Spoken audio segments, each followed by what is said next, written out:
OMG, parang ito na ata yung pinakamalaking langka na nakita ko. That section. Anong tawag dyan? Okay, ilan ang buto niyan? Gaano kalaki ang buto niya sa loob? Dalawa ito. Okay, let me see. Sige, open. Open it! Dalawa. Ang lalaki ng laman. Malaman. Ayan, oh. OMG. Grabe, ha?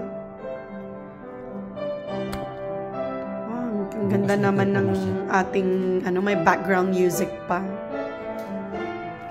Okay, so ito yung binili namin sa Rancho Market.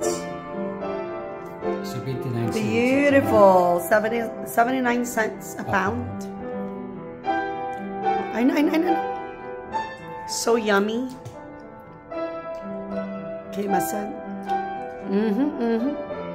Sige, ma-diabetes ka dyan.